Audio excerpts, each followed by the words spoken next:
arwahil arba'atil aimatil mujtahidin muqallidihim fiddin wal ulamil amilin wal fuqahil muhdisin wal qurmusun sadatis sufiyatil muhaqqiqin wa tabi'in muslimin sunilil musannif fi hadil kitab usulih furu'ihim annallahu ta'ala yataghashshahum birrahmah wal maghfirah wa yu'idu barakatim masalaman warihim ulumihim wa nafahatihim fid din wad dunya wal akhirah wa yakhtimu lana bil husna wa huwa raudin anna fi khairin wa lutfin wa afiyah wa ila hadratin nabi Muhammad sallallahu alaihi wasallam al-fatihah.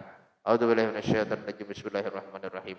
Alhamdulillahirabbil alamin arrahmanir rahim maliki yaumiddin. Iyyaka na'budu wa iyyaka nasta'in ihdinas siratal mustaqim siratal ladzina an'amta 'alaihim ghairil maghdubi 'alaihim waladdallin. Assalamualaikum warahmatullahi wabarakatuh. Bismillahirrahmanirrahim. Alhamdulillahirabbil alamin wassalatu wassalamu ala asyrafil anbiya'i wal mursalin sayyidina wa nabiyina Muhammadin wa ala alihi wa sahbihi ajma'in.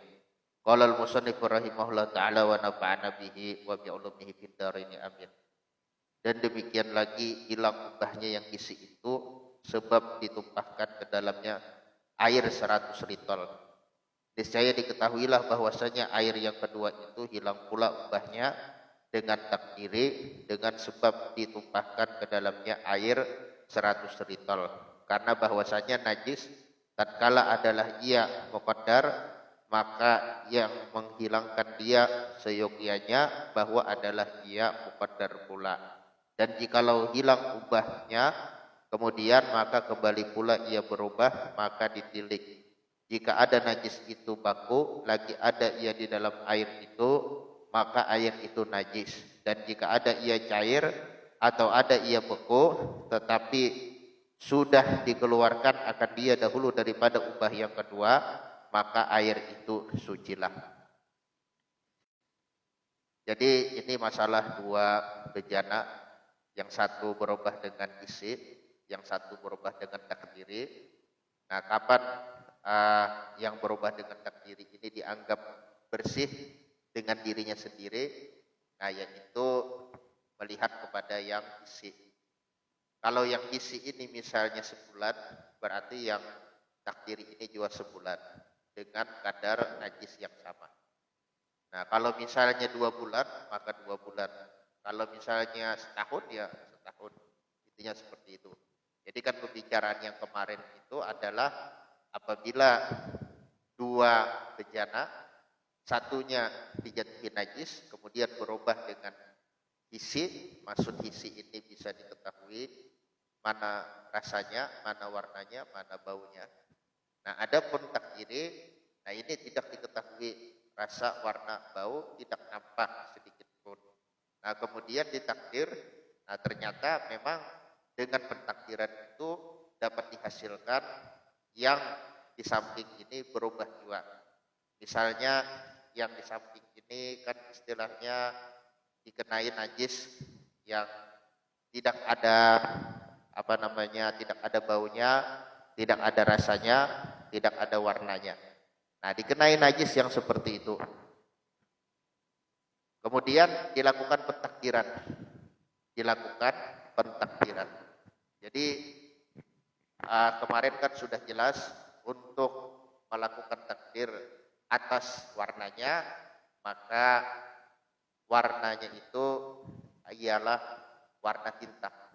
Kalau misalnya najis yang tidak ada warnanya itu kan setengah gelas, maka setengah gelas daripada tinta dituangkan ke dalamnya. Apakah terjadi perubahan atau tidak? Kalau tidak terjadi ya tidak masalah untuk warnanya. Kalau terjadi perubahan sekalipun sedikit, maka jelas itu bermasalah. Nah, kalau selamat warna, nah kita cari baunya. Nah, kemarin baunya itu dengan bau misik, bau minyak misik. Nah, kita tumpahkan setengah minyak misik, apakah berubah atau tidak? Kalau tidak berubah, ya tidak masalah untuk bau, sudah selamat. Kalau berubah, nah sekalipun sedikit, maka itu sudah dianggap bukan najis. Nah, kemudian kita ambil cuka untuk mentakdir rasa.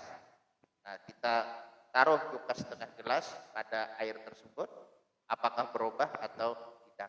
Kalau tidak terjadi perubahan, berarti ini adalah suci. Tapi dengan syarat, nah menurut kaul yang muhtamad, ini air adalah 2 kulah atau lebih. Nah, adapun kalau terjadi perubahan, misalnya anggaplah eh, pada rasanya, yaitu ketika dituangkan buka ternyata rasanya memang ada di air, nah maka apa? Maka itu namanya berubah dengan takdir. Berubah dengan takdir. Nah bukan takdir yang di dalam tauhid, bukan takdir ini maksudnya pengukuran. Pengukuran atas sesuatu yang tidak nampak. Nah yang tidak bisa dicium, nah baunya, tidak bisa dilihat warnanya, tidak bisa dikejap rasanya. Nah itu kan namanya perubahan dengan takdir. Nah kemudian perubahan dengan takdir ini kapan kita mengetahuinya, mengetahui hilangnya? Karena setiap air yang dijatuhi najis, nah itu akan suci kalau perubahan yang disebabkan oleh najis itu hilang. Nah kalau yang sifatnya takdiri, maka kita melihatnya kepada yang isi. Kalau yang isi misalnya dituangkan najis setengah gelas, hilangnya itu setahun, berarti setahun baru dianggap hilang perubahannya. Nah, baru dianggap suci. Intinya seperti itu. Nah, ini pulang ada masalah. Bagaimana dengan ditambah? Nah, ini kalau misalnya ditambah air yang berubah karena najis, yang mana perubahannya sifatnya hisi, kalau ditambah 100 liter misalnya ternyata hilang, maka yang ini, yang takdiri ini pun seandainya ditambah 100 liter menjadi hilang pula. Intinya seperti itu. Nah ini supaya mudah dipaham.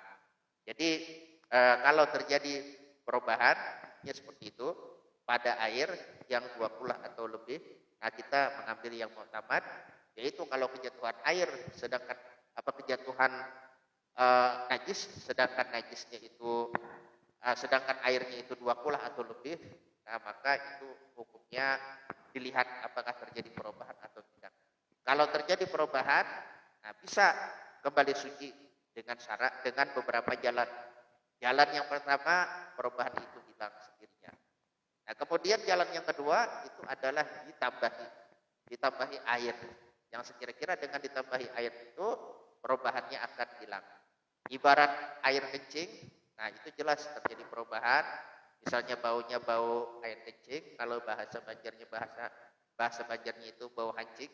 Nah kalau ditambahi 100 liter air lagi, ternyata hilang bau hancingnya, nah maka yang berubah dengan takdir itu pun juga ditambahi 100 liter, maka dia dihukumkan suci. Intinya seperti itu. Nah kemudian kita lanjutkan.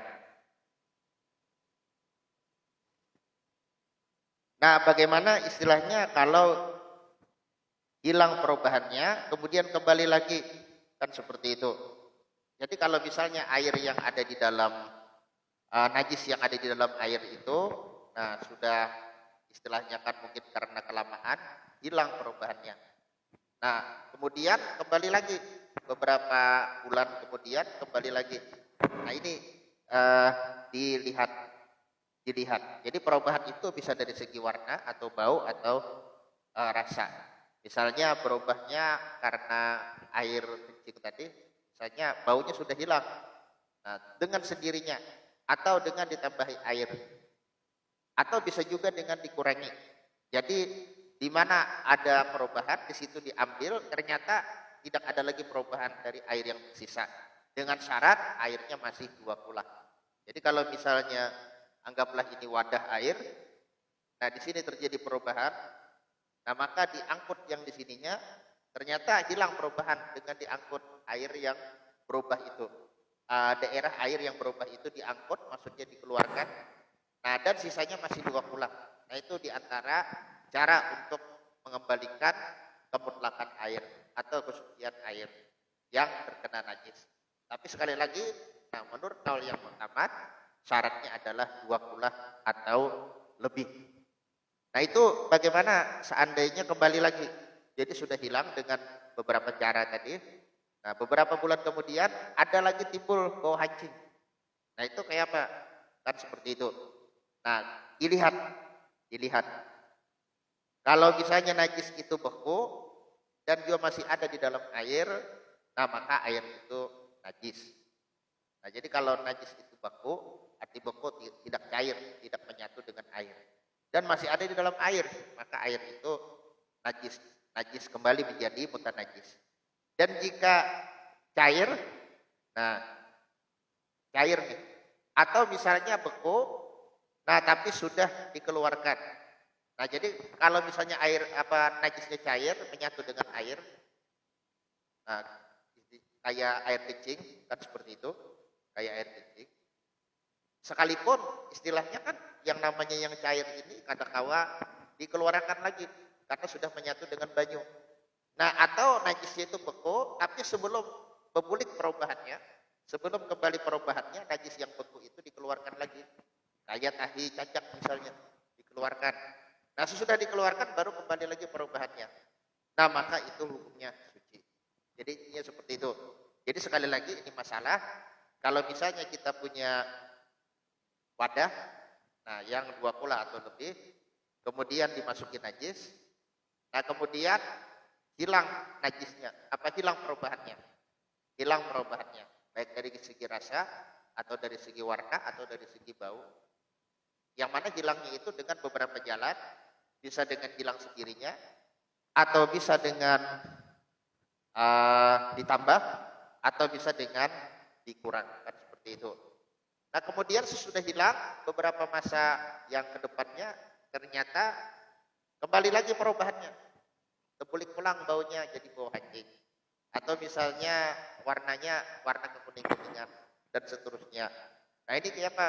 Nah itu lihat bagaimana najisnya. Kalau cair maka itu masih suci, maka itu dianggap masih suci. Nah jadi kalau najisnya itu adalah najis yang cair, itu dianggap suci. Nah adapun kalau beku dilihat, kalau masih ada di dalam sesudah perubahan itu berarti najis. Kalau sudah dikeluarkan sebelum kembalinya perubahan itu, jadi maksudnya sebelum kembalinya perubahan itu, maka itu suci. Nah intinya seperti itu. Nah itulah kesimpulan daripada hukum yang kita bahas pada malam hari ini. Dan jika air itu berubah baunya, kemudian maka hilang baunya dengan kasturi. Nah ini maksudnya minyak kasturi. Nah minyak misik yang dimasukkan ke dalamnya, atau ada air itu berubah warnanya, kemudian maka hilang ubahnya dengan sebab kuma-kuma, minyak zafaron ya kalau yang dimasukkan ke dalamnya, atau ada ia berubah rasanya, kemudian maka hilang ubahnya dengan sebab dimasukkan ke dalamnya dengan dimasukkan ke dalamnya cuka, maka tiadalah suci air itu karena syak pada bahwasanya ubahnya itu adakah hilang ia pada hakikatnya atau tiada ada hilang, hanya adalah ia tertutup jua. Tetapi yang zahir bahwa tertutup ia dengan bau kasturi atau warna kuma-kuma atau rasa cuka. Maka diketahui daripada yang tersebut itu, jika hilang bau air dan rasanya dengan umpama kuma-kuma yang tiada bau baginya dan tiada rasa air hilang rasanya, dan tiada rasa air hilang rasanya dan warnanya dengan umpama kasturi, atau hilang warnanya dan baunya dengan umpama cuka yang tiada warna baginya dan tiada bau, maka air itu kembali kepada suci jua pada 3 masalah itu, karena tiada diperoleh syak pada tertutup dari karena warna kuma-kuma yang tersebut itu tiada menutup ia akan bau dan rasa, dan bau kasturi tiada menutup ia akan rasa dan warna, dan rasa cuka tiada menutup ia akan warna dan bau. Nah kecuali kalau misalnya cukanya minyak zafaronnya, minyak misiknya tidak ada bau, atau misalnya zafaronnya tidak ada warna, atau misalnya cukanya tidak ada rasa. Nah dimasukkan ke dalam itu air, ternyata perubahannya hilang. Nah maka itu dianggap suci. Adapun kalau minyak misiknya ada bau, atau minyak zafaronnya ada warna, atau cukanya ada rasa, nah maka itu tidak dianggap menghilangkan, melainkan dianggap menutupi. Nah bau apa tuh misik menutupi bau najis, kan seperti itu. Atau misalnya warna zafaron menutupi warna najis. atau rasa juga menutupi rasa najis dan seterusnya. Nah, jadi intinya untuk pensucian tidak boleh dengan dimasukkan sesuatu ke dalam air. Nah, misalnya air ini adalah air najis, banyu penceret. Nah, kalau bahasa Indonesia banyu kemberan, yang notabene itu air kencing di dalamnya, air apalagi istilahnya bekas kotoran-kotoran najis, nah dan sebagainya kan. Nah, itu lalu disaring, dimasukkan ke dalam suatu tempat. Nah, kemudian ditaruhlah misalnya semacam kaporit atau semacam tawas dan sebagainya. Nah, sehingga baunya, bau air kencing misalnya yang ada di penjara itu hilang, atau rasanya rasa-rasa najis atau warna-warnanya semua hilang. Nah, itu tidak bisa dianggap suci karena pada zahirnya itu hanya menutupi, bukan menghilangkan. Intinya seperti itu. Nah, jadi untuk masalah air yang najis, nah itu bagaimana kalau disuling, itu tergantung caranya. Maksud disuling ini disaring. Nah, disaring sampai akhirnya menjadi bersih. Tergantung caranya. Kalau caranya dengan didiamkan saja, maka itu suci. Asalkan airnya 20 atau lebih menurut kaul yang pertama. Atau misalnya ditambahi dengan air yang lain sampai hilang semua perubahan, baik dari segi warna atau rasa atau bau, maka itu pun juga suci. Nah, atau misalnya dengan dikurangi pada tempat yang berubah daripada air tersebut. Nah, sehingga tidak ditemukan lagi perubahan, maka itu pun juga menjadi suci. Nah, adapun kalau ditambahi sesuatu yang punya warna, punya rasa, punya bau, nah maka itu zahirnya hanya menutupi saja, bukan menghilangkan, sehingga itu tidak dianggap suci. Ibaratnya itu kita punya air di dalam drum misalnya deh, drum yang besar. Nah, kemudian dikencingi oleh burung. Nah, lalu terjadi perubahan pada air yang di dalam drum besar itu, terjadi perubahan baunya misalnya dan warnanya. Nah, kemudian kita taruh tawas sehingga baunya hilang, warnanya pun hilang. Nah, itu zahirnya adalah menutupi, bukan menghilangkan. Sehingga itu masih dianggap belum suci. Nah, yang suci itu yang bagaimana? Nah, kalau tawasnya itu tidak ada bau, tidak ada rasa, tidak ada warna. Nah, maka itu bisa. Kaporitnya tidak ada bau, tidak ada rasa, tidak ada warna. Nah, itu bisa dianggap suci. Nah, paham yang lo lah istilahnya nih. Nah, kalau masih ada bau, ada rasa, atau ada warna, pokoknya ada sifat-sifat yang tiga itu, maka itu hanya dianggap menutupi, bukan menghilangkan. Nah, lalu cara penyaringannya, sebagaimana yang disebutkan kemarin, itu diantaranya dengan dibikinkan alatnya.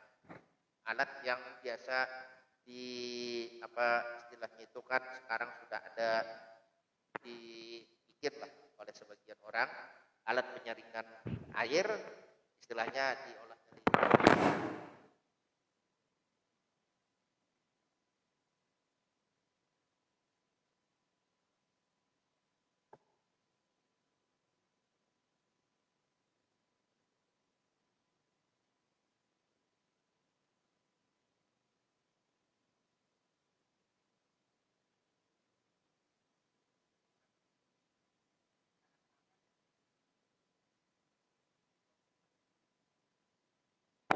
di sini diolahkan batu-batu, diolahkan sabun-sabun, diolahkan ya berbagai macam bahan-bahan alami lah. Yang mana kalau air itu dituangkan ke sini, air yang kotor-kotor, maka kotorannya tersaring di sini, di bahan-bahan alami ini. Nah, ada batu-batu, ada sabun-sabun, ada apa-apalah. Yang penting airnya hanya sekedar lewat. Nah, sekedar lewat. Yang asalnya kotor karena disaring sampai bersih. Nah, kemudian di sini dibikin keran umpamanya. Nah, asalkan air yang ditampung ini, yang keluar dari keran ini sudah 20 atau lebih. Nah, maka itu yang ditampung di sini sudah bisa dipakai untuk bersuci. Nah, jadi itu solusinya. Solusinya dibuatkan penyaringan yang alami, yang bukan mencampuri air, hanya menyaring. Nah, menyaring maksudnya itu mengambil kotorannya. Jadi kotorannya diambil oleh bahan-bahan alami ini, batu-batu, sabut-sabut dan sebagainya. Sedangkan airnya terus turun. Nah, sehingga yang turun di bawah ini adalah yang sudah bersih. Nah, kemudian ditampung pada suatu wadah. Kalau wadahnya besar, yang memuat 2 kula atau lebih, maka yang di wadah ini bisa untuk dipakai bersuci. Nah, ini caranya yang paling praktis. Dan demikian lagi jika hilang ubah air itu dengan tanah. Nah, termasuk dengan tanah. Atau kapur. Nah, kapur. Tiadalah jadi suci air itu karena ada syak di dalamnya.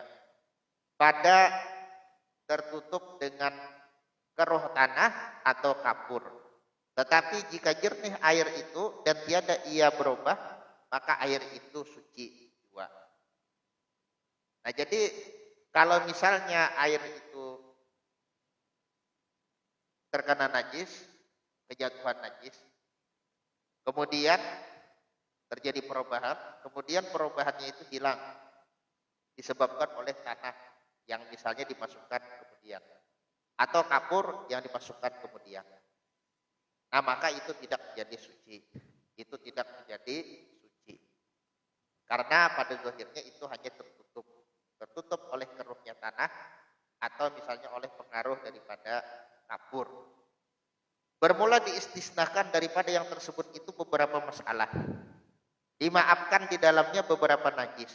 Nah, jadi untuk najis seberatan ini ada istisna atau pengecualiannya. Maka tiada menajiskan ia akan air dan lainnya. Maka setengah daripada yang dimaafkan daripadanya yaitu najis yang tiada dapat akan dia oleh penglihat. Mata orang yang agahar, maksudnya yang sehat. Serta ditakdirkan bersalahan warna najis daripada warna tempat. Lagi tiada ia daripada najasah mughalladah. Lagi tiada hasil ia dengan PL-nya, maksudnya dengan perbuatannya. Seperti percik yang seni daripada kami atau arak atau lainnya. Nah, jadi ini masalah najis yang dimakfu atau dimaafkan.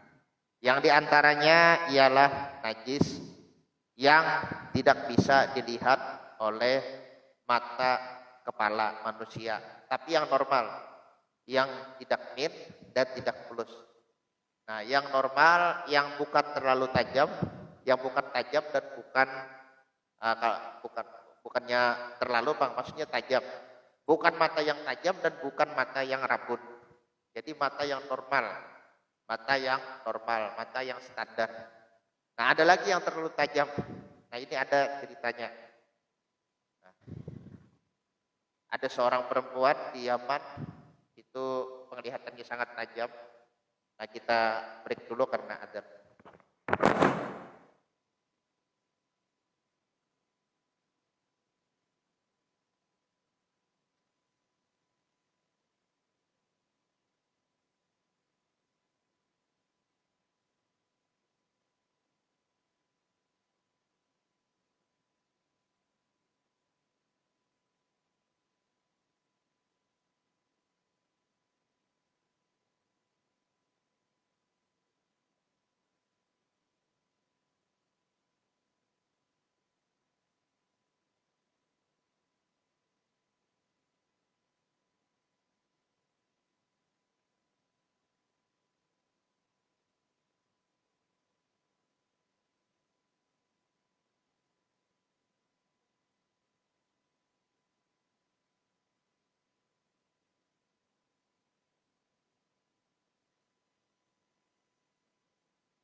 Nah itu kalau tidak salah namanya zarko, yang bisa melihat dalam kejauhan sampai dijadikan mata-mata. Kemudian perempuan ini tertangkap. Nah dicari, diselidiki apa sebabnya dia punya mata yang sangat tajam. Nah ternyata setelah dicongkel matanya, nah di balik matanya itu banyak celak. Nah ternyata celak itu yang ismet itu memang khasiatnya adalah untuk mempertajam mata. Nah itu ada di beberapa kitab kisah tersebut. Nah kemudian mata yang normal ini kalau dia tidak menangkap najis yang misalnya mengenai air atau mengenai kulit atau mengenai kain dan sebagainya, tidak bisa ditangkap oleh mata normal lantaran sangat kecil, maka itu hukumnya dimaafkan. Nah itu hukumnya dimaafkan.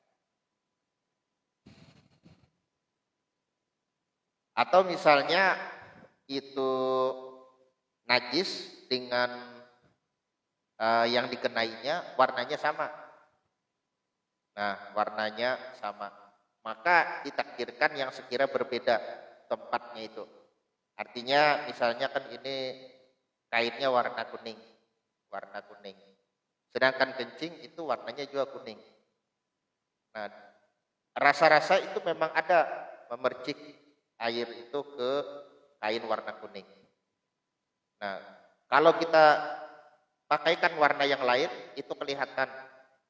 Nah berarti ini tidak masuk ke dalam kategori najis yang dimaafkan. Nah, adapun kalau kita takdir dengan kain yang lain, maksudnya seandainya dipakaikan kain yang lain, itu juga ada kelihatan, nah maka hukumnya makruh. Nah, jadi kalau pakai warna kuning mungkin karena sama warna itu ada kelihatan. Caranya kayak apa?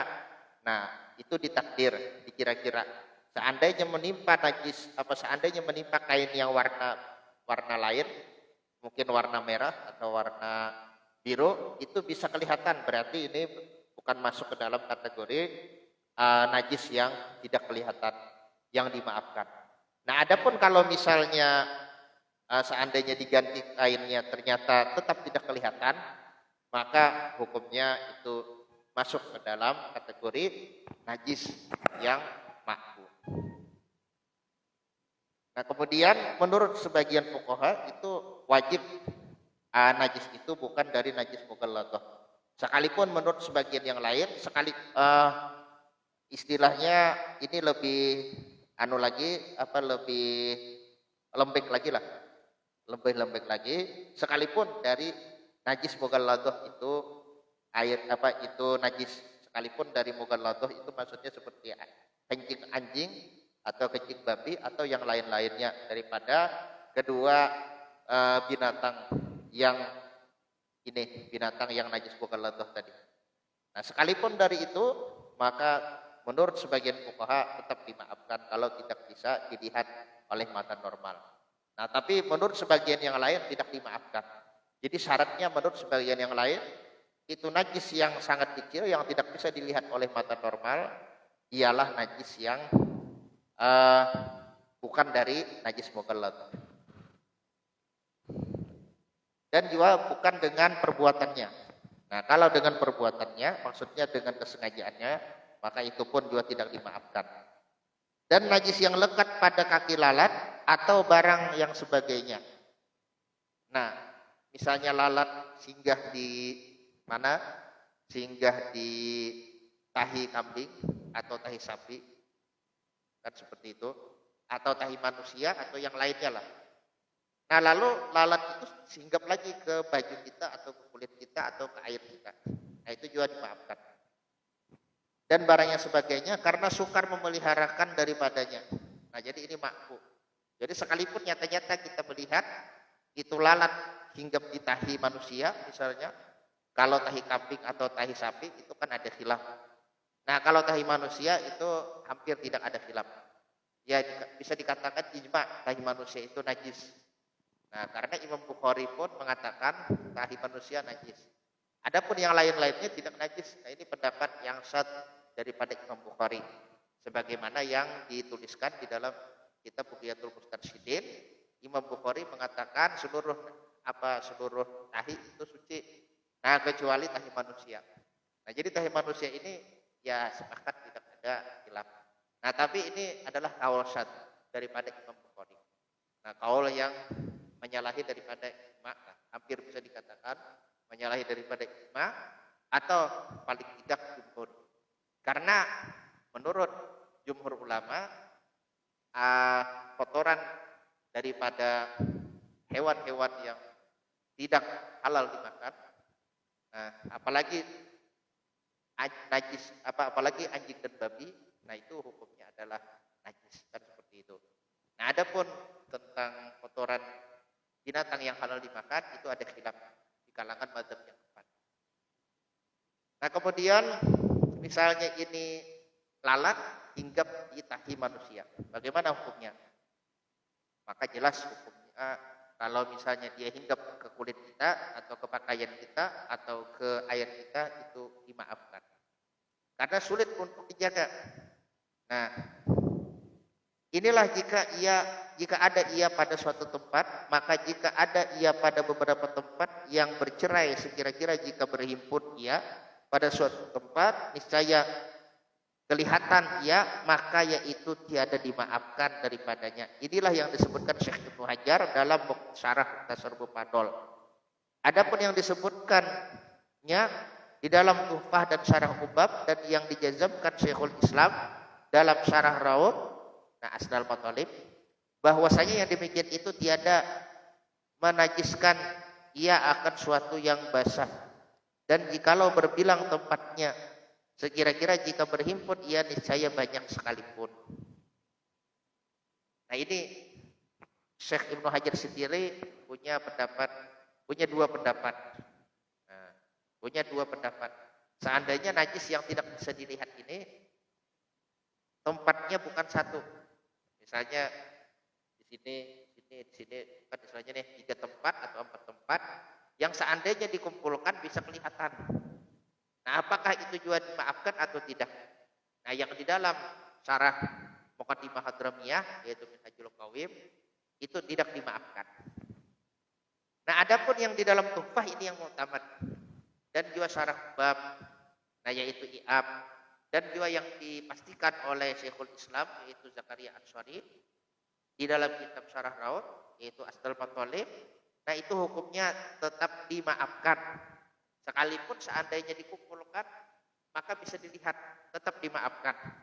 Dan tersebut di dalam nihayah, jikalau melihat seorang akan seekor lalat atas najasah, maka dipegangnya akan dia, lalu dihubungkannya akan dia pada tubuhnya atau kainnya, atau dijatuhkannya ke dalam umpama air yang sedikit, niscaya menajislah ia akan dia, karena dikiaskan ia atas menjatuhkan bangkai yang tiada baginya darah mengalir. Nah, jadi ini yang di dalam nihayah, kalau misalnya ada seekor lalat, yang lalat itu hinggap di tahi manusia umpamanya, nah kemudian dia terbang lalu kita tangkap. Nah, kan tidak kelihatan di tangan kita tahinya itu karena sangat kecil. Nah, kemudian tangan kita ini kita sentuhkan ke misalnya tubuh kita, nah, atau ke kain kita, atau misalnya ke air, nih tangan kita itu. Nah, maka menurut Syekh Romli itu hukumnya menjadi najis, karena itu sama dengan melakukannya sengaja dengan unsur perbuatannya. Nah, ini sama dengan seandainya bangkai daripada binatang yang darahnya tidak mengalir itu masuk ke dalam air, tapi cara masuknya dengan dimasukkan, bukan dengan masuk sendiri, atau misalnya dengan terjatuh sendiri dari atas karena dia mati lalu tiup angin, nah kemudian masuk ke dalam air.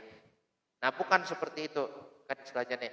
Nah, jadi menurut Syekh Romli ini berbahaya kalau misalnya kita menangkap lalat, yang lalat itu barusan hinggap di tahi manusia atau najis-najis yang lain.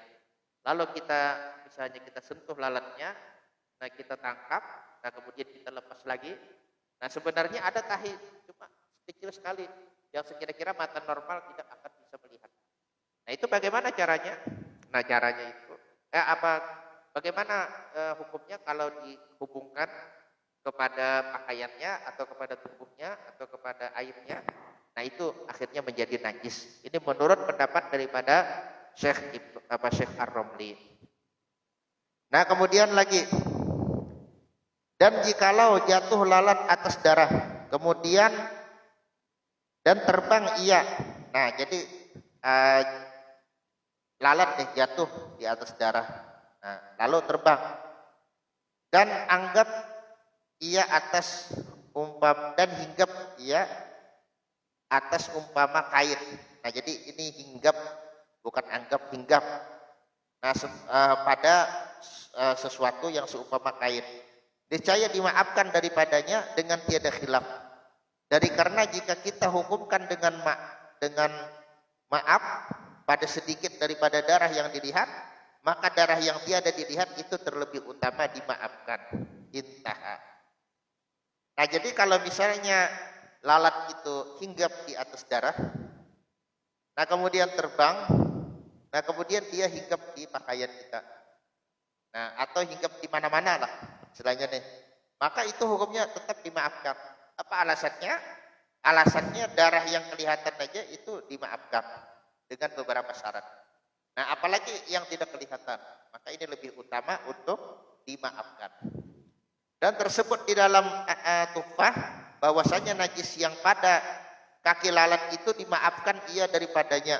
Dan jikalau kelihatan ia sekalipun, dan seperti lalat pada yang demikian itu, yang lainnya seperti indung, madu, dan kumbang dan barang sebagainya.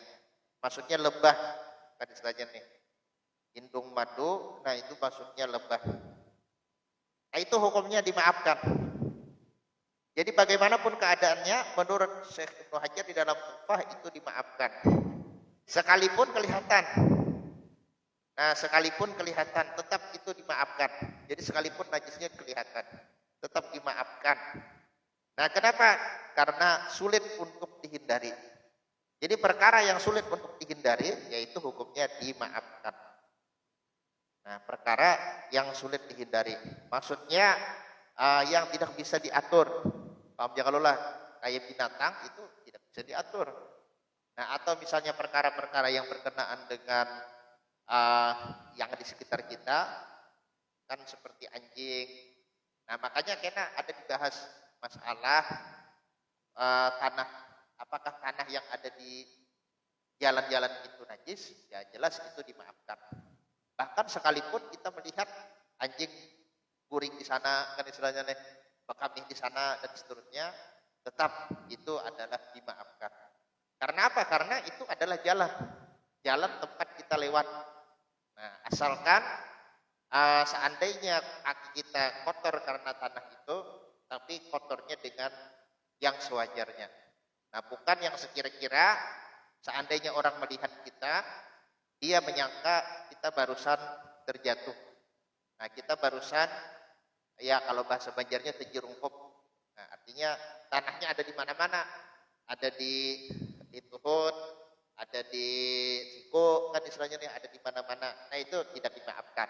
Adapun kalau misalnya kita melewatinya itu, lalu ada terkena pada kaki kita atau kain kita di bawah-bawah, yang wajar, istilahnya kan, yang wajar, yang sewajarnya, maka itu dimaafkan. Sekalipun itu adalah yang pernah dilewati atau pernah ditiduri atau pernah dikencingi. Kita melihat, nah anjing kencing di sana dan seterusnya. Nah seperti jalan yang di pasar di Imbai ini, kan istilahnya anjing berkeliaran. Nah ini kan apalagi musim hujan itu kadang pasang kan seperti itu. Nah itu adalah yang dimaafkan saja.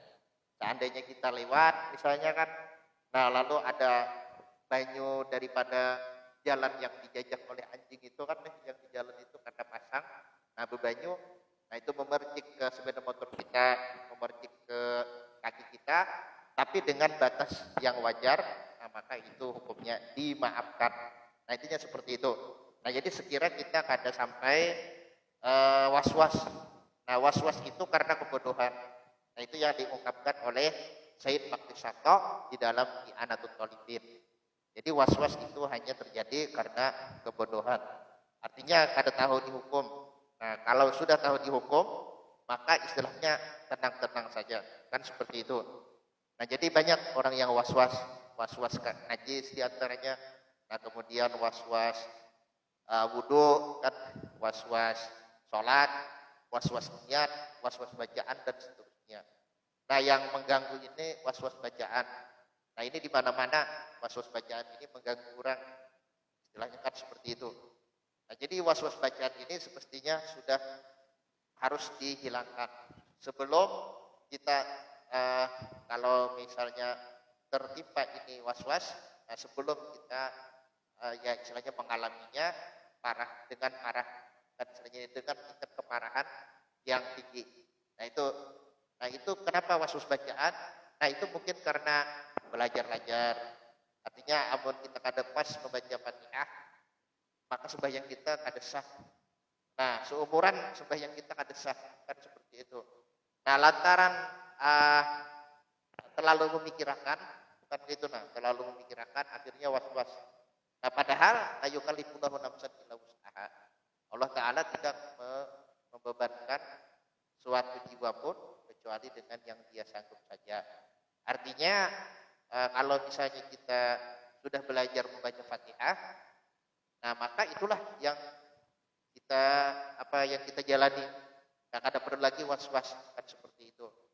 Nah, kalau misalnya ada di antara kita yang ditakdirkan kada sampai membaca hurufnya, misalnya ini ada satu huruf yang tidak bisa disebutkan dengan benar, sudah dicoba-coba ternyata tidak bisa juga, nah maka itu adalah dimaafkan saja. Jadi tidak perlu was-was, tidak perlu kita merasa siapa Fatihahku ini kada sah.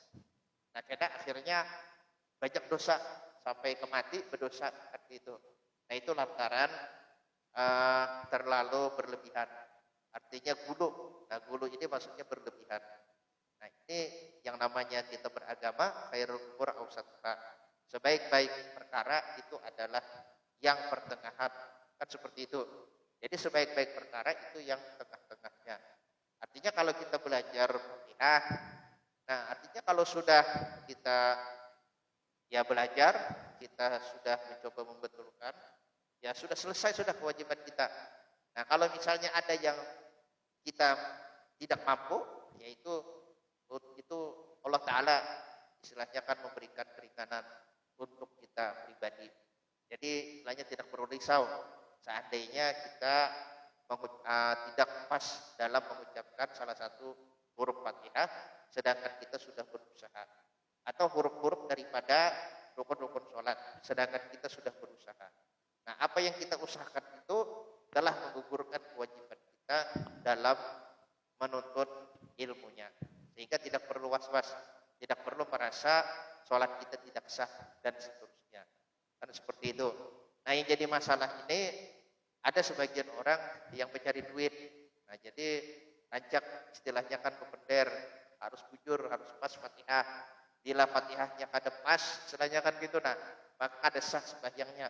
Bila sembahyangnya kada sah, nah apalagi sampai mati, maka sampai mati juga menanggung dosa. Kan seperti itu. Nah, didoktrin. Nah, lalu caranya kayak apa? Caranya belajar dulu loh aku, kan istilahnya nih. Nah, belajar, jadi setiap pertemuan itu mengamplopi 100.000 misalnya.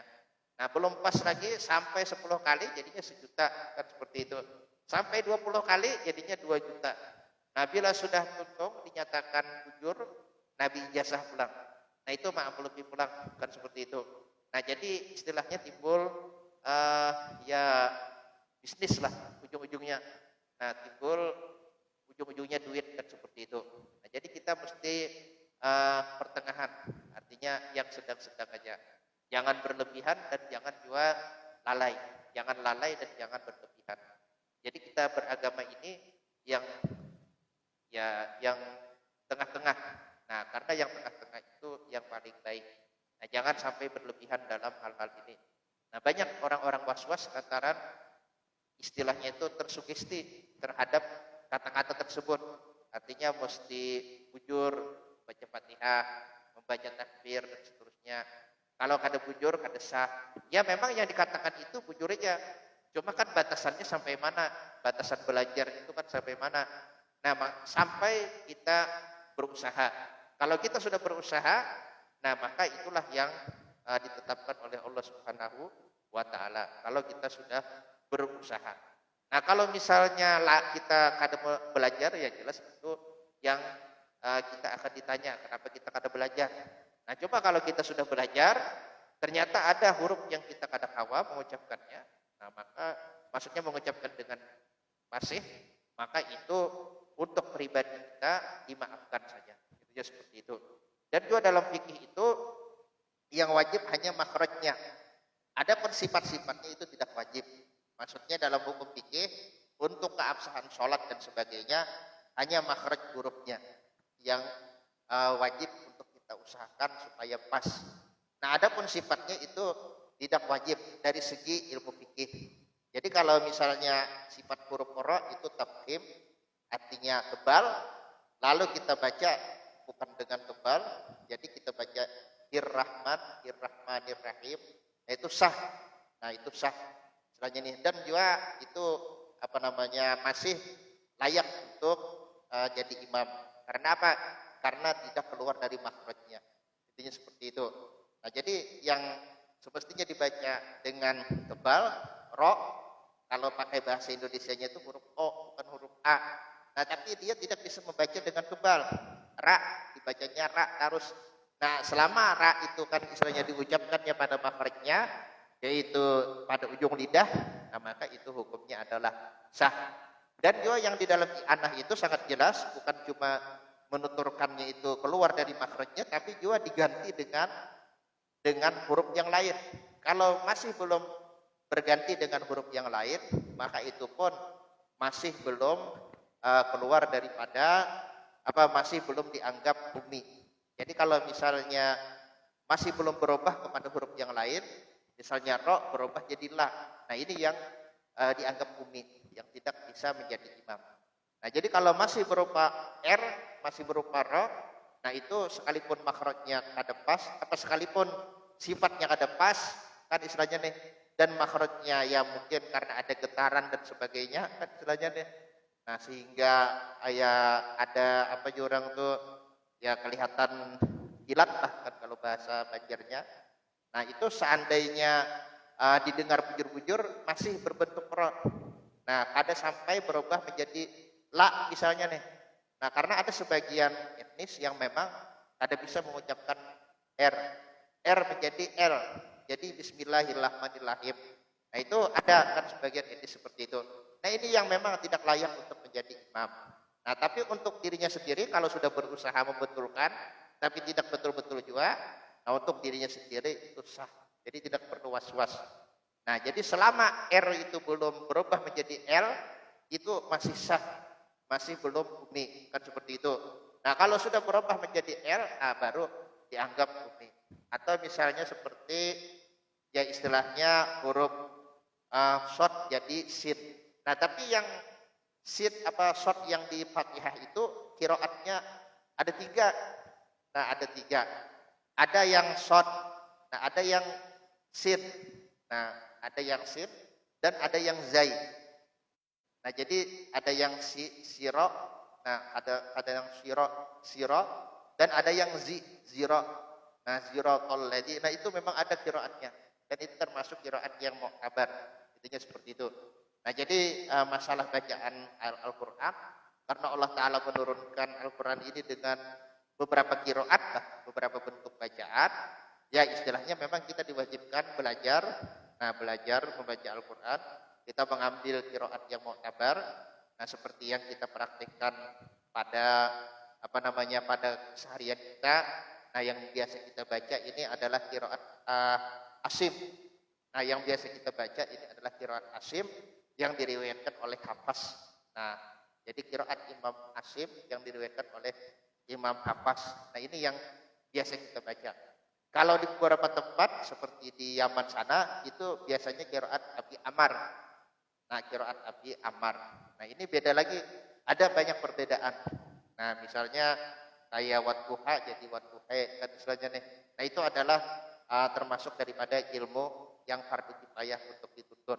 Karena ini semua berasal dari baginda Rasulullah. Jadi bacaan-bacaan ini yang 7 itu dulu yang dinyatakan sahih dan mutawatir, nah itu dipastikan berasal dari Rasulullah. Nah, adapun yang lainnya itu ada yang sampai 10, ada yang sampai berapa 12 kah atau 15 kah kan istilahnya nih. Nah, itu ada sebagian yang sad kan istilahnya nih, ada yang kada muktabar, ada kada muktamad. Nah, kalau istilah bahasa fikihnya kada muktamad, dhaif dan sebagainya. Nah, adapun yang muktamad yang diriwayatkan secara sahih dan mutawatir itu adalah qiraat yang 7. Nah, sama seperti misalnya Maliki Yaumiddin. Nah, kalau qiraat kita yang sering kita baca ini yaitu qiraat Imam Asim itu dengan panjang. Jadi Maliki Yaumiddin. Nah, cuma ada sebagian kawan-kawan yang belajar di Yaman itu membaca Maliki tanpa panjang. Nah, itu pun juga bujur karena apa? Karena di Yaman itu kan bacaannya pakai qiraat Abi Amar. Nah, qiraat Abi Amar itu ma-nya itu pendek. Nah, Maliki Yaumiddin. Nah, karena tulisannya pun di mana-mana mushaf asalkan berpatokan kepada mushaf Utsmani itu adalah mushaf Utsmani itu ma-nya itu kededa alifnya. Jadi alifnya ditambahi di atas. Nah, pakai benderanya itu yang alif yang di atas kan seperti itu. Nah, itu menunjukkan ada dua bacaan. Bacaan yang pertama dengan panjang, bacaan kedua dengan pendek. Seperti Malikin Nas kan seperti itu. Nah, jadi kalau misalnya kita paham hal ini ya artinya kalau ada yang membaca yang demikian ada perlulah ribut kan istilahnya nih. Nah, yang bisa ribut itu kalau kada tahu istilahnya istilah orang Bahari itu ilmunya sebukuannya. Nah, ilmu sebuku ya kalau istilahnya nih. Nah, artinya tahunya itu aja. Nah, sehingga misalnya nih ada orang membaca Maliki Yaumiddin abun. Nah, sama seperti mustaqim kan, mustaqim dibaca mustaqim. Nah, itu memang menurut Syekh Ibnu Hajar tidak boleh. Karena qaf yang di dalam Al-Qur'an yang disampaikan oleh malaikat Jibril kepada Nabi Muhammad SAW itu qaf maskuqah, yaitu qim. Istilahnya nih, qaf maskuqah, qa ki bu kan istilahnya nih. Nah, kemudian ada qaf yang pisah. Nah, qaf yang pisah ini sebelum Rasulullah lahir sudah dipakai oleh orang-orang Arab, khususnya orang-orang Quraisy. Nah, itu yang enggak itu mustaqim. Nah, qaf yang pisah ini sebelum Rasulullah lahir sudah dipakai oleh orang-orang Arab. Nah, khususnya orang-orang Quraisy. Nah, sehingga menurut Syekh Ibnu Hajar, Syekh Romli itu sah dibaca mustaqim. Nah, bacaannya itu sah. Nah, jadi ada khilaf sebenarnya. Kalau menurut Syekh Ibnu Hajar ada sah. Tapi kalau menurut Syekh Romli itu sah-sah saja. Nah, artinya kalau misalnya ada imam dari Timur Tengah atau misalnya dari Yaman, apalagi dari Hadramaut, kan Hadramaut yang istilahnya bahasa itu bahasa daerah lah. Bahasanya bahasa daerah, bahasa Amiyah. Nah, apalagi sebagian mereka itu ya istilahnya ya totok lah bahasanya kan istilahnya nih. Kalau di wadah kita ini ya bahasa Penghuluan. Ya kalau istilahnya nih, nah Pepender pakai bahasa Penghuluan. Ada bahasa Tanjung, ada bahasa Amuntai, ada bahasa apa ngarannya nih Kalua kan tentang bisa memanjangkan Hintalo dan sebagainya. Nah, itu kan berbeda-beda cara mengucapkannya. Kan cara mengucapkannya berbeda-beda. Kalau misalnya seumuran lahir di Penghuluan, itu pulang seumuran dengan di Penghuluan, ke Banjar ini memang nampak ketahuan. Artinya ini orang Penghuluan. Karena kau mengucapkan huruf O, yang ada huruf U aja. Jadi huruf vokalnya hanya A, I, dan U. Nah, A, I, dan U. Kalau E, itu kededa. Nah, itu daerah Penghuluan. Nah, kalau seumuran begana di Penghuluan, ke Banjar itu ketahuan bahwa ini adalah orang Penghuluan. Nah, atau misalnya orang Jawa datang ke wadah kita, sekalipun pintar bahasa Banjar tetap ketahuan. Tetap ketahuan. Karena apa? Karena lahjahnya kan istilahnya ya anunya medok lah kalau bahasa Jawanya kan medok. Nah, medoknya itu kan sulit untuk dibuang kecuali yang memang turunan saja yang orang tuanya dari Jawa tapi dia lahirnya di Banjar dan juga Masa kecilnya sampai masa tuanya dibajar. Mungkin hilang sudah medoknya. Nah begitu juga orang-orang Arab. Nah yang lahir di sana, kemudian besar di sana, kan istilahnya nih, yang lingkungan sana semuanya mengucapkan huruf qaf ya bisa. Nah, gak kan istilahnya nih, gak gigu. Nah, itu hukumnya menurut Syekh Romli sah-sah saja. Dia mengucapkan misalnya mustaqim dengan mustaqim. Nah, itu ada di dalam berbagai kitab, kalau tidak salah itu ada dalam Bujairimi, ada dalam Jamal dan lain-lain daripada kitab Hawasi. Nah, intinya seperti itu. Dan ini sangat masyhur di kalangan fuqaha Syafi'iyah. Nah, sangat masyhur tentang perbedaan pendapat mengenai qaf yabisah dan qaf maskufah. Jadi sekali lagi menurut Syekh Ibnu Hajar, qaf yang di dalam Al-Qur'an hanya qaf maskufah. Sehingga kalau ada orang membaca mustaqim, nah itu tidak sah. Tapi kalau menurut Syekh Romli, nah itu sah-sah saja. Karena apa? Karena qaf yabisah itu bagian daripada bahasa Arab yang lama, yang kuno, yang sebelum Rasulullah lahir sudah dipakai oleh mereka. Bahkan suku baginda Rasulullah sendiri yang memakainya yaitu suku Quraisy. Nah, intinya seperti itu. Nah, jadi kalau misalnya ada pertanyaan silahkan aja. Yang pasti kita di dalam beragama diwajibkan oleh Allah Ta'ala untuk memegang prinsip wasatiyah, artinya pertengahan. Kalau bahasa modernnya moderat ini kan kada terlalu longgar dan kada terlalu ketat, harus seperti itu. Kada lalai dan juga kada berlebihan.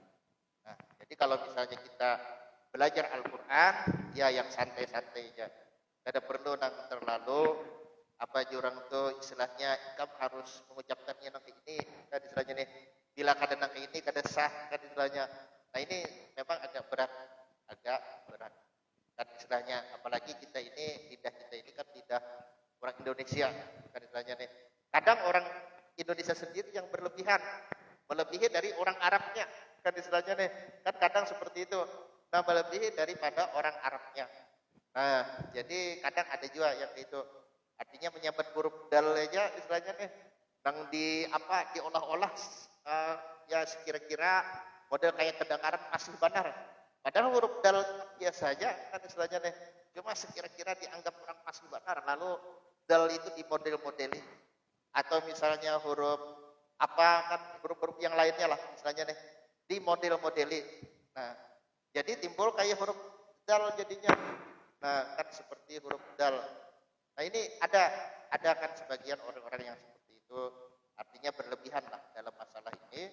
Nah, sekalipun kita tahu bahwasanya yang namanya tajwid itu memang wajib diterapkan ketika kita membaca Al-Quran.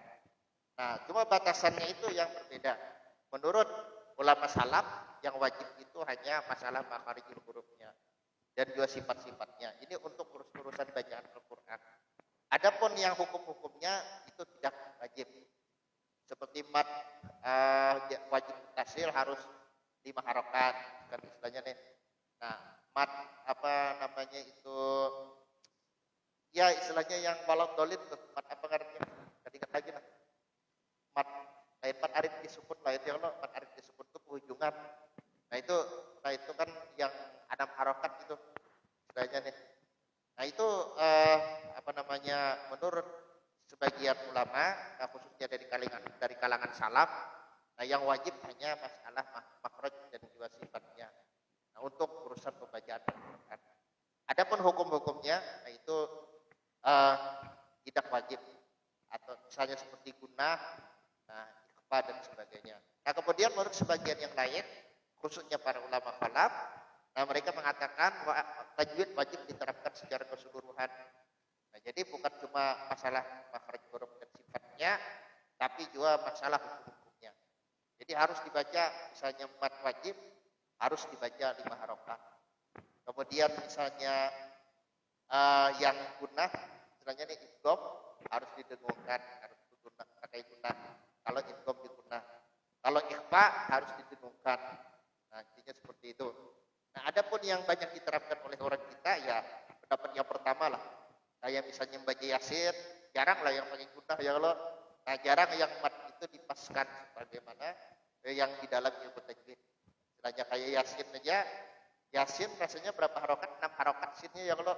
Nah paling kita terbaca 4 harokat, ada yang cuma 2 harokat istilahnya nih. Nah ini menurut sebagian fuqaha sah-sah saja, itu ya seperti itu. Nah cuma sebagian yang lain mengatakan harus diterapkan sepolnya. Nah ini ada sebagian yang agak keras lah. Adakah kira-kira pertanyaan? Silakan.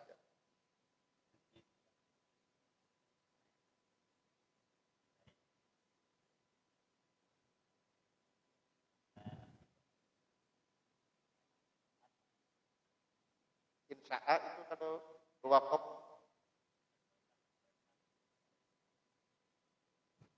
itu hanya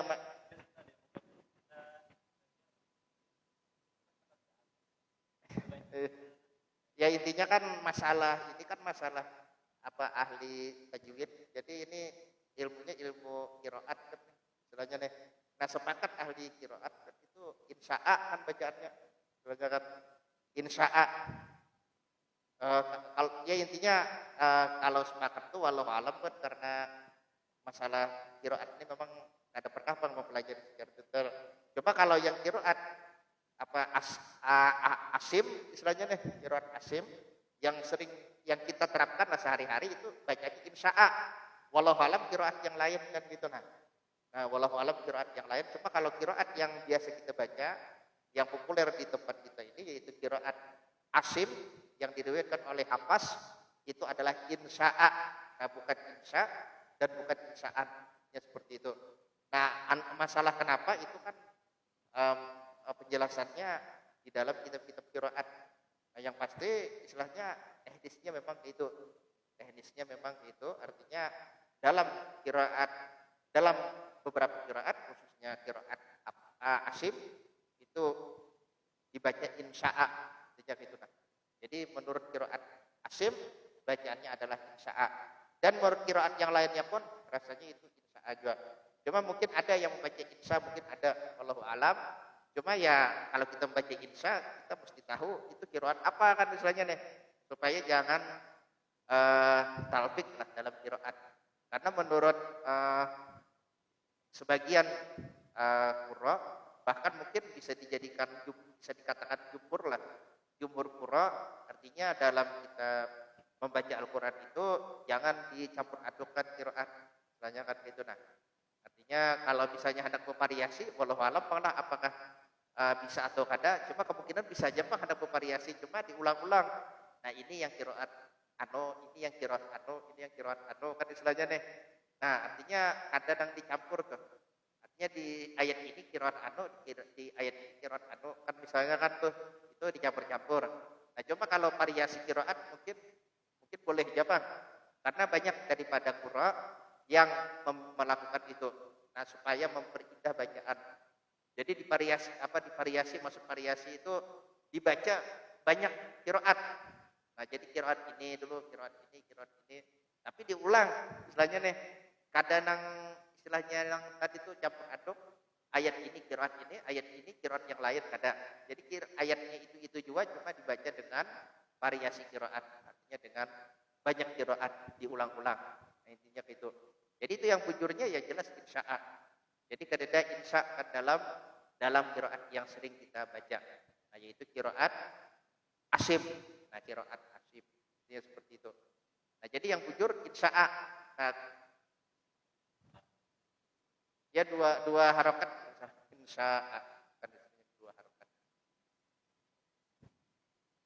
Adakah lagi pertanyaan?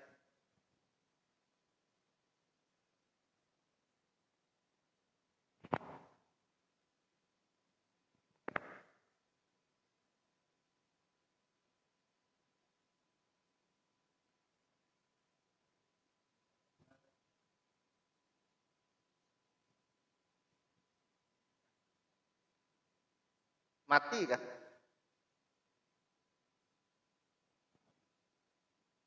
Sebenarnya ada masalah halus kan namanya Bang. Itu masalah apakah darahnya mengalir atau kada. Nah, kalau darahnya kada mengalir kan istilahnya nih. Kalau darahnya kada mengalir, nah maka kalau dalam keadaan mati kan istilahnya nih, dalam keadaan mati nih itu dimaafkan. Atau misalnya yang bergugur seorang dalam keadaan hidup kan istilahnya nih kemudian mati, nah itu pun juga dimaafkan. Adapun kalau yang tadi yang ada mengalir darahnya kan istilahnya nih, nah itu kalau dalam keadaan mati kayak apapun itu kada dimaafkan, intinya kayak itu. Nah kecuali kita pakai kaul yang satunya, kaul yang mengatakan apabila najis jatuh ke air yang kurang dari 2 bulan, nah selama tidak terjadi perubahan maka itu tidak mengapa. Itu kaul yang lain, itu kaul yang dipegang oleh Imam Malik kan istilahnya nih, kaul resmi dalam madzhab Imam Malik yang kemudian dipilih oleh sebagian fuqaha dalam madzhab Syafi'i seperti Imam Ghazali, Imam Baghawi, Imam Nawawi dan lain-lain. Jadi kalau air itu dijatuhi oleh najis, ternyata belum terjadi perubahan, nah belum ada perubahan sedikit pun, baik dari segi rasa atau warna atau bau. Nah kemudian istilahnya nih kita cepat-cepat mengangkatnya supaya jangan sampai terjadi perubahan. Nah maka itu hukumnya masih suci. Paham jangan lah. Intinya gitu. Nah jadi itu patokannya bukan masalah ganal halusnya, tapi apakah darahnya mengalir atau kada. Kalau darahnya kada mengalir, kalau jatuh seorang, atau misalnya inya dijatuhkan tapi masih hidup, kemudian mati, nah itu hukumnya dimaafkan. Nah, paham jangan lah. Bahkan kalau pakai kaul yang lain, itu kaulnya Al-Qaffal. Ini adalah pilihan Al-Qaffal, Imam Qaffal, yang mana beliau ini mengatakan bahwa bangkai daripada binatang yang darahnya tidak mengalir, hukumnya adalah suci. Nah ini sesuai dengan pendapatnya Imam Malik dan Imam Abu Hanifah. Jadi setiap bangkai yang darahnya itu tidak mengalir, apapun binatangnya, sekalipun halus, sekalipun teganal kayak cacak kan misalnya teganal tapi darahnya kada mengalir. Nah itu bangkai itu hukumnya suci kalau darahnya kada mengalir. Nah itu ada dalam Fathul Mu'in. Nah itu juga dikutip dalam kitab Fathul Mu'in. Jadi dalam masalah itu kalau misalnya kita sholat, nah kada ingat bahwa di baju kita ini ada bangkai, misalnya bangkai cacak, kan cacak ini darahnya kada mengalir. Pas sudah salam hanya kita ingat astagfirullah di dalam kantong ini ada bangkai cacak. Nah menurut kalau yang mau tamat ya memang wajib mengulang. Jadi berganti baju atau buang cacaknya kalau tidak ada perubahan sedikit pun. Artinya bangkai cacak itu tidak membekas pada pakaian kan istilahnya nih cukup bangkainya aja yang dibuang. Tapi kalau membekas kan istilahnya nih ada baunya atau ada warnanya kan di pakaian kita atau ada rasanya ya mau kada mau kita harus ganti baju kan istilahnya atau kita cuci dulu kan seperti itu. Nah jadi kalau pakai kaul yang mu'tamad itu hukumnya wajib diulang sholatnya. Tapi ada pendapat yang lain. Ini adalah pendapat resmi dalam madzhab Imam Malik, Imam Abu Hanifah dan diunggulkan atau dipilih oleh Imam Qaffal. Yang mana Imam Qaffal ini adalah termasuk daripada generasi terdahulu dalam madzhab Syafi'i. Generasi kedua kalau tidak salah, generasi kedua. Jadi generasi pertama itu ada Imam Muzani, Imam Buwaiti, Imam Harmalah dan lain-lain. Nah kemudian generasi yang kedua itu diantaranya ada Imam Qaffal. Kalau tidak salah Sidin itu generasi kedua, Imam Qaffal dan lain-lain. Nah paham ya Allah. Jadi Imam Qaffal ini Sidin mengambil pendapat yang mengatakan, memenangkan atau memilih pendapat yang mengatakan bangkai dari binatang yang darahnya kada mengalir itu adalah suci. Paham ya Allah. Nah jadi kalau kita hendak nyaman ya kita ambil pendapat ini aja. Istilahnya kan, nah bukan apa-apa karena istilahnya kadang masalah ini menyebabkan was-was. Paham ya Allah, menyebabkan was-was. Nah ini kaidahnya itu ada di dalam Syarah Yaqut. Kan istilahnya nih Syarah Yaqutun Nafis. Artinya pendapat yang lemah di dalam madzhab kita, tapi sesuai dengan pendapat madzhab lain, pendapat yang mu'tamad dalam madzhab lain, itu akhirnya menjadi kuat. Nah itu ada tulisannya di dalam kitab Syarah Yaqutun Nafis. Nah jadi pendapat ini kan pendapat Imam Qaffal, ini kan pendapat lemah dalam madzhab kita. Dalam madzhab kita yang mu'tamadnya itu adalah bangkai dari binatang yang darahnya kada mengalir tetap najis. Paham ya kalau lah. Nah, cuma bisa dimaafkan dengan syarat-syarat. Nah, adapun yang mutlak ada najis, nah itu adalah pendapat Imam Qaffal. Tapi pendapat Imam Qaffal ini sesuai dengan pendapat yang mu'tamad dalam mazhab Imam Malik dan juga dalam mazhab Imam Abu Hanifah. Hingga pendapat ini menjadi kuat. Oleh karena itu, penulis Fathul Mu'in, nah ini menukilkan pendapat itu di dalam kitab Sudin. Makanya itu di bab-bab yang awal-awal aja, bab masalah najis. Nah itu ada, artinya binatang yang bangkainya itu bangkai dari binatang yang darahnya ada mengalir itu hukumnya suci menurut pendapat Imam Qaffal. Nah ternyata Sidin tidak beristihad sendiri. Nah Sidin menyaring lah, istilahnya nih menyaring-nyaring dari pendapat imam-imam yang di atas Sidin. Yaitu Imam Syafi'i kan istilahnya nih, yang Sidin ikuti pada sebagian besar rutinitas Sidin. Nah tapi yang namanya para ashab kan istilahnya nih, artinya kan ulama yang hidup dari zaman imam itu, murid-murid para imam itu sampai tahun ke 400 Hijriah lah, abad ke-4 Hijriah. Nah, abad ke-4 Hijriah. Nah, itu disebut dengan ashab. Dan ashab itu rata-rata adalah mujtahid. Cuma bukan mujtahid mutlak, tapi mujtahid muqayyad, mujtahid madhab. Nah, jadi mereka itu adalah mujtahid madhab. Nah, oleh karena itu kadang mereka punya pendapat yang berbeda dengan pendapat imamnya sendiri. Nah, seperti dalam hal ini Imam Qaffal beda pendapat dengan Imam Syafi'i tentang bangkai dari binatang yang darahnya tidak mengalir ketika dipotong-potong tubuhnya. Kan intinya seperti itu. Nah, atau misalnya Sidin berpendapat bahwa sholat berjamaah itu patokannya kepada i'tikad imam. Kalau imam meyakini sholatnya sendiri hukumnya sah, maka siapapun yang mengikutnya hukumnya sah juga. Ini pendapat Imam Qaffal. Artinya pendapat ini bisa dipakai kalau kita ke Maroko. Yang mana di Maroko itu para ulamanya itu bermadzhab Maliki yang meyakini bahwa bismillah bukanlah ayat pertama dari Fatihah. Jadi banyak imam-imam yang ada di Maroko itu yang tidak pakai Fatihah. Tidak pakai basmalah. Nah, basmalah. Jadi langsung aja alhamdulillahirabbil alamin. Ada berbismillahan. Nah, bagi mereka bismillah hanya sunnah. Nah, bukan wajib. Sehingga kalau ada pakai basmalah pun sah saja. Nah, kalau kita jelas-jelas mendengar artinya imam ini ketika lalu membaca bismillahirrahmanirrahim, yang kalau istilahnya nih. Nah, menurut kaul yang mu'tamad, kita yang yakin bahwa bismillah itu adalah ayat pertama dari Fatihah, kada boleh mengikut. Nah, ini menurut kaul yang mu'tamad. Tapi menurut kaul Imam Qaffal boleh. Karena si imam meyakini sholatnya sendiri sah. Maka yang lainnya pun apapun i'tikadnya tetap sah mengikut. Nah, jadi ini pendapat Imam Qaffal. Jadi ini pendapat yang istilahnya relevan relevan dengan perkembangan zaman. Nah, karena memang fikih itu harus seperti ini. Nah, artinya harus kita bisa mencari solusi. Nah, mencari solusi ketika suatu hukum itu suatu pendapat itu sudah diterapkan, maka pendapat lain itu bisa dengan syarat-syaratnya.